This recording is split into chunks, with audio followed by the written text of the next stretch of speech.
kita akan melakukan yang disebut dengan urban renewal, peremajaan kota, penataan ulang, bukan dikosongkan, apalagi dikosongkan tanpa mempertimbangkan satu prosedur, rasa keadilan, dan memperhatikan mereka sebagai sesama warga Jakarta.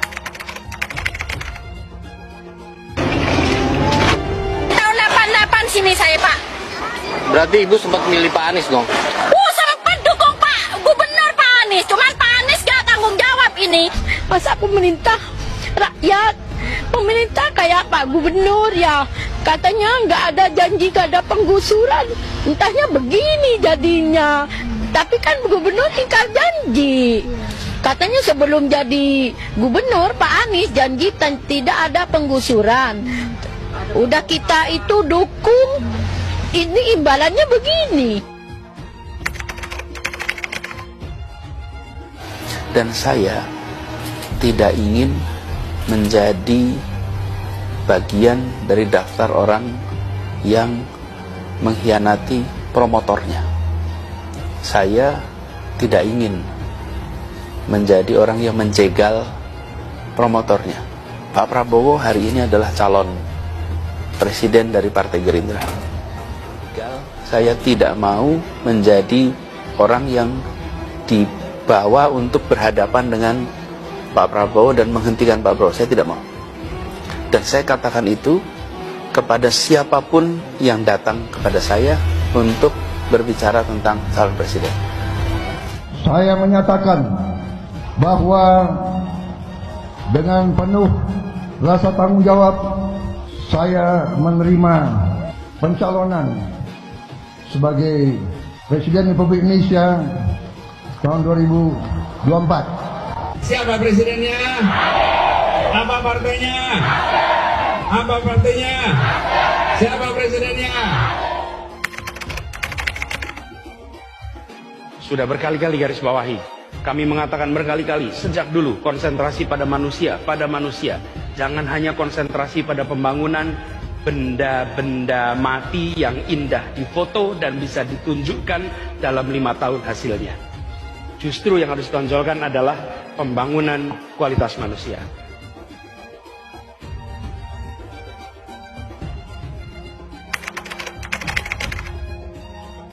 Air itu turun dari langit ke bumi, bukan ke laut. Harusnya dimasukkan ke dalam bumi, masukkan tanah. Di seluruh dunia air jatuh itu dimasukkan ke tanah, bukan dialirkan pakai gorong-gorong raksasa ke laut.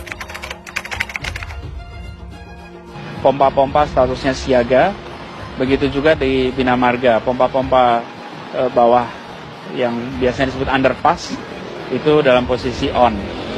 Pompa kita di Jakarta ini ada lebih dari 450, semuanya posisi siap, lebih dari 200 ada di muara, dan semuanya juga posisi siap, nanti ketika air sampai di muara maka siap untuk dipompa ke laut. Jakarta telah mengambil keputusan yang fatal. Nanti ketika air sampai di muara, maka siap untuk dipompa ke laut. Gubernur Anies beralasan, dengan sistem ini, warga akan langsung mengetahui informasi banjir tanpa melalui jenjang.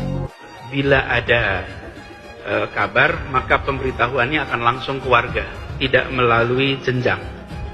Jadi kelurahan bukan ke RW, RT, tapi langsung ke masyarakat, berkeliling dengan membawa toa untuk memberitahu semuanya, termasuk sirine. Benar-benar membuat sistem ini adalah toa, belum sistem. Saya cek ini, kenapa kita pakai ini coba? Dan adanya cuma di berapa ini? 14 kelurahan. Pertanyaan sederhana, kenapa di Jepang pakainya begini ya? Kalau banjir kira-kira antara peringatan dan kejadian berapa menit? Lama lah, kenapa pakai alat begini? Ini dipakai karena tsunami. Kalau kita punya musuh perang, nah ini perlu nih.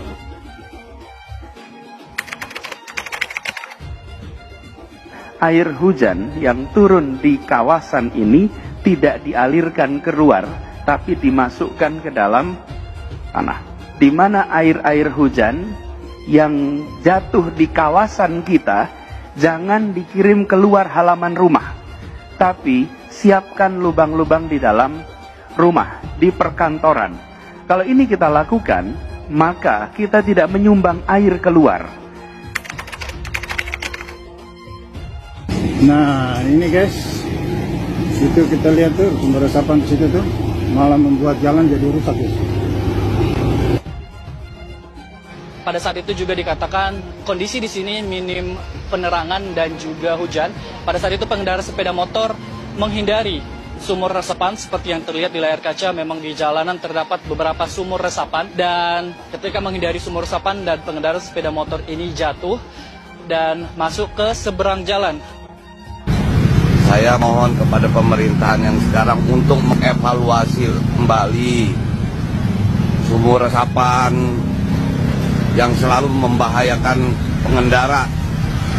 Ini bukan yang kejadian yang pertama kali, udah sering sekali sumur resapan ini menghambat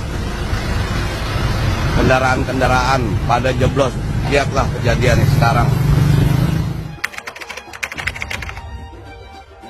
Apa alat transportasi yang dimiliki oleh hampir setiap orang? Mayoritas akan menjawab sepeda motor.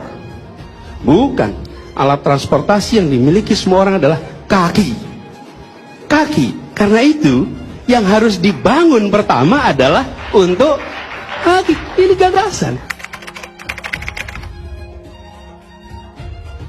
Karena kita mengalami kondisi yang cukup ekstrim.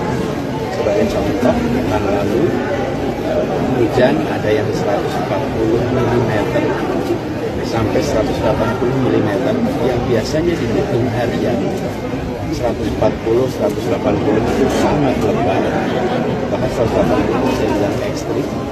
Pekan kemarin itu jatuhnya dalam durasi waktu 2 jam setengah. Jadi bisa dibayangkan betapa banyaknya air yang jatuh pada saat bersamaan. Kondisi ini pasti menimbulkan